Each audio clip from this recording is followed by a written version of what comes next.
Bienvenue sur notre chaîne chrétienne où ensemble nous méditons sur les versets de la Bible pour croître spirituellement, développer notre écoute et nous laisser guider dans notre quotidien par la foi en Jésus. Notre thème de ce jour, la joie. Lorsqu'on me demande si Dieu existe, le ciel se prépare pour les festivités. Si Dieu existe, pourquoi tant de misère? Dieu existe, vous dites?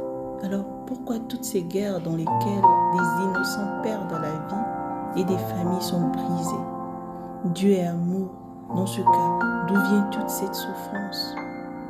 Dieu a créé le premier homme, Adam. Selon certaines hypothèses, l'homme serait le descendant du singe, ce qui est absolument erroné. D'autres disent Dieu n'existe pas. Voici quelques questions d'inconvertis qui se sont posées plusieurs fois. Au commencement, Dieu créa la terre. Créer, c'est former, construire, établir, donner l'existence à quelqu'un ou quelque chose de manière volontaire et s'attribuer le pouvoir légitime sur sa création. Il est écrit qu'après que Dieu eut rempli le vide de la terre par les eaux, les forêts, les luminaires, les animaux, il jugea bon de donner vie à l'homme pour dominer sur toute la terre, en prendre soin et favoriser son développement. C'est selon son propre modèle que Dieu engendra l'homme. Allons dans la Bible. En premier, au travers de notre foi, de l'invisible. Hébreux 11, verset 6. Or, sans la foi, il est impossible de lui être agréable, car il faut que celui qui s'approche de Dieu croit que Dieu existe et qu'il est le rémunérateur de ceux qui le cherchent. Croire en l'existence de Dieu est très personnel.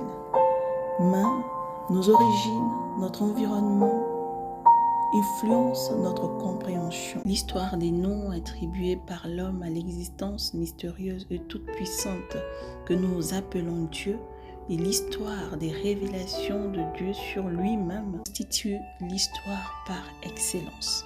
Elle commence dans la confusion des origines. Ces origines sont enténébrées par la révolte au contact des puissances hostiles qui séduisent, fascinent et font vaciller l'homme.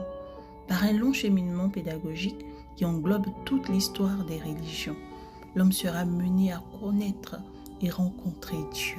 Romains 1, verset 20. En effet, les perfections invisibles de Dieu, sa puissance éternelle et sa divinité se voient comme à l'œil depuis la création du monde quand on les considère dans ses ouvrages. Ils sont donc inexcusables.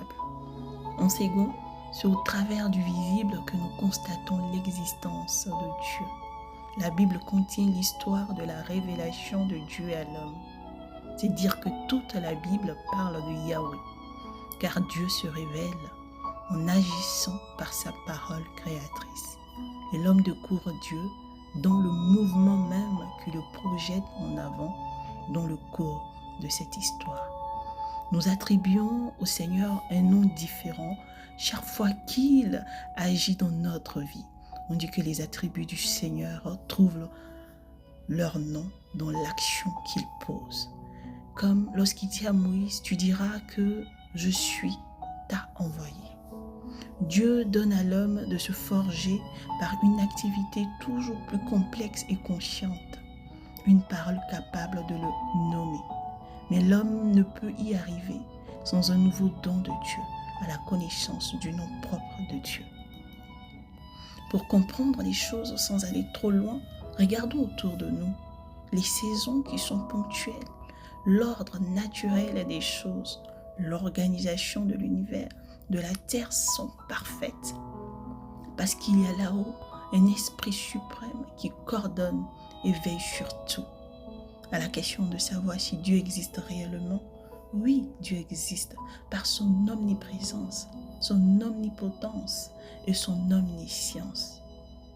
La science ne dément pas l'existence de Dieu, même si elle ne peut être en mesure de la prouver non plus.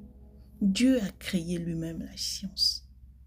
Par les témoignages chrétiens, des miracles par des chants.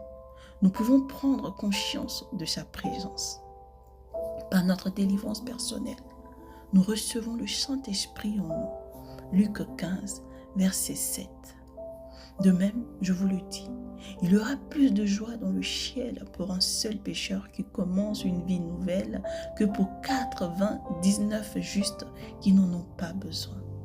Tel un père aimant, Dieu veille sur chacun de ses enfants, même sur ceux qui se sont égarés.